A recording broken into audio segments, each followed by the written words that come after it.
perspectivas para a agricultura familiar. Esse é o tema de hoje do seu Agenda Econômica. Quem está conosco é o ministro do Desenvolvimento Agrário, Afonso Florence. Participa dessa entrevista o jornalista Davi Emerick. Ministro, sempre se criticou no Brasil a questão da reforma agrária, que nós não temos reforma agrária, que o Japão, os Estados Unidos fizeram reforma agrária há mais de um século e que outros países fizeram, o Canadá fez reforma agrária, que o Brasil não tem reforma agrária e que por isso esse movimento do MST tem que tomar por conta própria invasão de terras e coisa desse tipo. Que balanço o senhor faz da reforma agrária no Brasil? De fato, muitos países do mundo fizeram reforma agrária em outros momentos históricos. Em pós-guerra, durante processos revolucionários, como a França, o Japão no pós-guerra. No caso do Brasil, nós somos um país muito jovem, que recentemente experimentou um processo de redemocratização e hoje tem uma democracia consolidada e que tem uma dinâmica no rural muito intensa, muito veloz. A presidenta Dilma, no seu primeiro pronunciamento, no período de abril e maio, quando todos os movimentos de luta pela terra e da agricultura familiar fazem suas mobilizações anuais, é o Abril Vermelho do MST, é o Grito da Terra da CONTAG, a jornada de luta da FETRAF, mas também MLST, SETA, MPA, Movimento de Atingido de Barragens, MLT. Todos esses movimentos vieram a Brasília em diferentes momentos nesse período e negociaram. Tem de partido político no Brasil, tem suas conjunturas. Um número bastante. A quantidade de Eu falei de alguns, mas há muitos outros com os quais também negociamos. A presidenta ali anunciou a liberação de todo o orçamento de 2011 do financeiro para obtenção de terra, 530 milhões de reais, ou seja, como se diz no popular, para a reforma agrária. Não contingenciamos e liberamos o financeiro. Anunciou também toda a liberação do financeiro da assistência técnica, 127 milhões de reais. Então, nós já, digamos assim, estamos executando todo o orçamento, sem contingenciamento, liberando financeiro da reforma agrária para 2011. E declarou, é a posição do governo, que nós vamos fazer a reforma agrária, mas estamos num contexto onde o Brasil tem mudado muito no último período, o rural tem mudado, há situações, inclusive, de pleno emprego, na indústria da construção civil, todas as cidades do interior do Brasil com obras de saneamento, de habitação, com demanda de eletricista, auxiliar e pedreiro. Então nós temos uma situação de dinâmica econômica intensa. E o nosso propósito é fazermos a reforma agrária, que é necessária para aquela família que precisa de terra e para morar e para trabalhar, mas também a reforma agrária que o Brasil precisa, que a nação precisa. Não é uma reforma agrária que tenha uma conotação relacionada à demanda de um movimento político apenas. É político no sentido de que organiza a sociedade. É político, claro, mas nesse sentido. E nós temos números muito expressivos no último período. No Brasil, há aproximadamente 900 mil famílias assentadas. Destas 900 mil famílias, 600 mil foram assentadas durante o período dos últimos 8 anos. São famílias, nós estamos contabilizando famílias. Então, são famílias assentadas em lotes, em unidades desapropriadas durante esses últimos 8 anos, ou em lotes, em áreas que tenham sido desapropriadas anteriormente e que estejam vagas, que a família foi morar na cidade, por algum motivo, vagou o lote, ou em áreas públicas. Então, já há uma expressiva alteração do número de famílias assentadas ao longo desses últimos 8 anos. Além disso, vale registrar, nós, por determinação da presidenta, estamos dando uma atenção especial, tanto no programa Brasil Sem Miséria, como nos outros programas, como, por exemplo, no Minha Casa Minha Vida, no programa de habitação, a presidenta determinou a criação de uma superintendência de habitação rural para atender a essa demanda, assentados, assentadas e agricultores familiares, na Caixa Econômica Federal, e já foi, inclusive, nomeada a superintendente e já está em plena atividade esse atendimento de habitação. O que acontece na questão do assentamento? Só desculpa, só interromper um pouquinho. Só para a gente entender. Quer dizer, o governo pegam uma terra, digamos, ou era pública, ou é uma terra que foi desapropriada, entendeu? E divide em módulos e tal, e coloca as famílias lá dentro. E a partir daí dá o quê? Que tipo de apoio essa família vai ter? O primeiro apoio... Questão de escola, de saneamento básico, de habitação, saúde. Questão do próprio dinheiro para ela comprar sementes, comprar insumos. O que é que acontece a partir do assentamento? A primeira providência depois do assentamento é a disponibilização de crédito de infraestrutura e ali é a casa, é a água, e depois disso é a disponibilização do Pronaf A e AC, né? Pronaf AC. Com o Pronaf AC, aí também tem linha... Que é o quê? Que tem a linha de... Aí é para produção no custeio, sim. Como todo Pronaf. Custeia para produzir, ou então... também para equipamento, para mecanização ou mesmo para construção de um curral, de um galinheiro, do que for daquele assentamento daquela região. Em condições também de 0,5% ao ano, né? E com pagamento de 3 anos de carência, 10 anos para pagar e com a possibilidade de rebate que atinge eventualmente até 40%, né? De rebate com o pagamento em dia. Uma pesquisa recente do INCRA, que está para ser divulgada, segundo o presidente Celso Lacerda, ela oportunamente será divulgada, mas ele tem verbalizado isso, aponta que a situação de mais penúria, de extrema pobreza, está naqueles assentamentos recém-implantados. Os assentamentos, com o passar dos anos, claro, pode haver exceções, toda regra tem exceção, mas com o passar dos anos, os assentamentos entram em processo produtivo e eles vão se tornando um pouco mais viáveis e, eventualmente, já temos em algumas regiões do país agroindústrias com leite, com arroz envasilhado, com embalagem longa-vida, com produção agroecológica de assentamentos de reforma agrária. Me parece que todos os dados são favoráveis a todos os processos de reforma agrária. Pairam aí algumas sombras, algumas penumbras quanto ao processo, desvio de dinheiro em alguns assentamentos, pessoas que não têm nenhuma vocação agrícola, urbanas, que se organizam para pegar lotes, depois vendem esses lotes, famílias que ganharam os lotes e vão vendendo para os próprios fazendeiros da região. Como que o Ministério está trabalhando isso e qual esse fenômeno, qual o tamanho desse fenômeno, o tamanho real desse fenômeno no processo da reforma agrária? Olha, o balanço que nós fazemos, inclusive houve CPI no Congresso e a apuração não foi tão alardeada quanto as denúncias. Óbvio que é papel da imprensa, dos órgãos de controle, cada denúncia apurada ganha uma repercussão nacional, porque é importante que nós apuremos no Brasil todos os mecanismos de controle. Entretanto, a regra não tem sido essa. Toda denúncia é apurada, há uma orientação da presidenta Dilma de nós aperfeiçoarmos todos os instrumentos e garantirmos bom gasto público. A nossa orientação é de que tomemos todas as providências com a maior rapidez possível para evitar quaisquer desvios, porque, como dissemos, há uma importância fundamental para o desenvolvimento nacional, para a produção da alimentação para os brasileiros e brasileiras, no sucesso da política da reforma agrária, como dizemos, é uma política do interesse nacional e não de interesses específicos.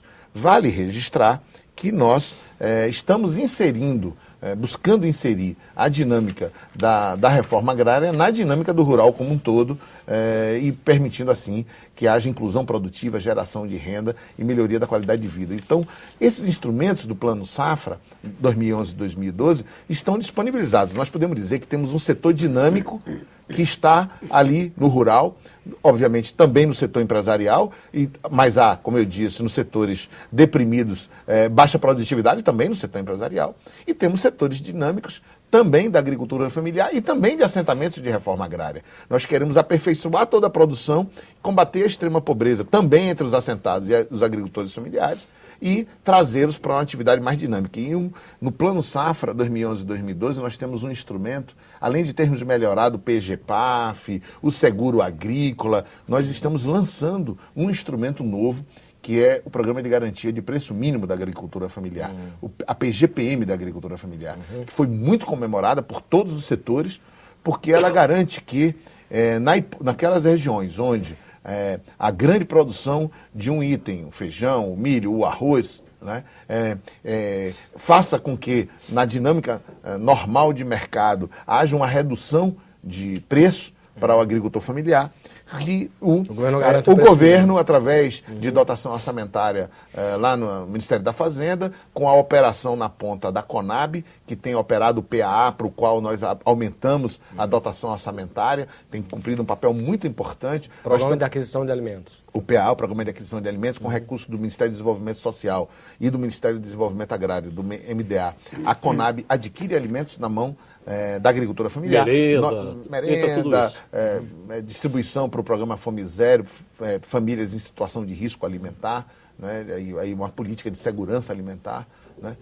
No caso da PGPM, a presidenta Dilma enviou ao Congresso Nacional um projeto de lei já para o orçamento de 2011, o orçamento vigente, disponibilizando 300 milhões de reais para a aquisição com a política de preço mínimo que garanta a rentabilidade da agricultura familiar, daqueles produtos que, porventura, a safra tenha ocasionado uma redução de preço na dinâmica de mercado. Então, nós estamos atacando, digamos, com um aperfeiçoamento das políticas, garantindo que a qualidade dos assentamentos sejam de famílias vocacionadas à agricultura. Temos contato com a colaboração de todas as lideranças dos movimentos de luta pela reforma agrária e estamos tentando trazer os assentamentos de reforma agrária para, digamos assim, esse círculo virtuoso do rural brasileiro que se integra num país que cresce, que demanda alimentos, mas que também demanda o mercado interno. Então nós queremos nossos agricultores e agricultoras com uma qualidade de vida que lhes permita também consumir no padrão de classe média. Ministro, queria dois pontos vitais aí para a questão da produção agrícola. Primeiro, o seguro agrícola na agricultura familiar, como é que ele funciona de um modo geral, se ele está no nível assim de que de fato dê um seguro não ao banco que emprestou, ao Banco do Brasil, mas ao próprio produtor agrícola familiar, e também a questão da inadimplência, se é grande a inadimplência do setor. Bom, com relação ao seguro agrícola, também nós temos várias linhas de crédito que são seguradas, várias formas de seguro agrícola.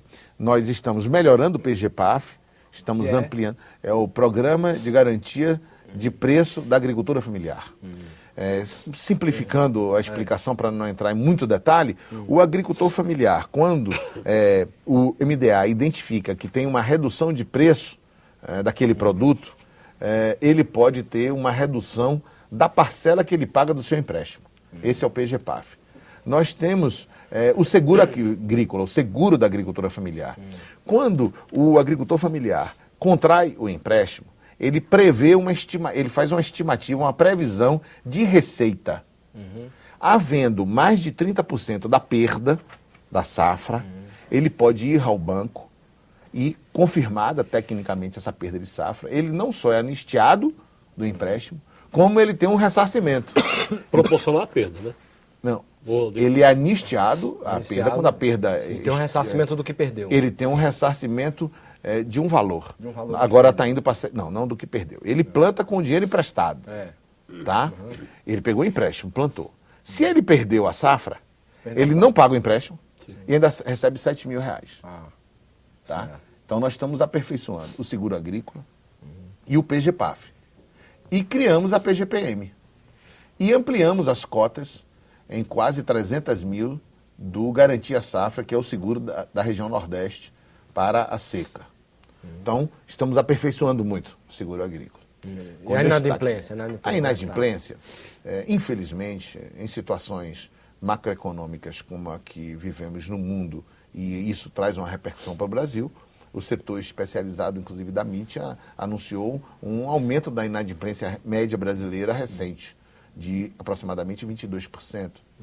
De aumento, mas chegou a ter 6% a inadimplência. A inadimplência nacional é 7%, 6 e pouco, 7%, não é? E a inadimplência da agricultura familiar tem como média 4%.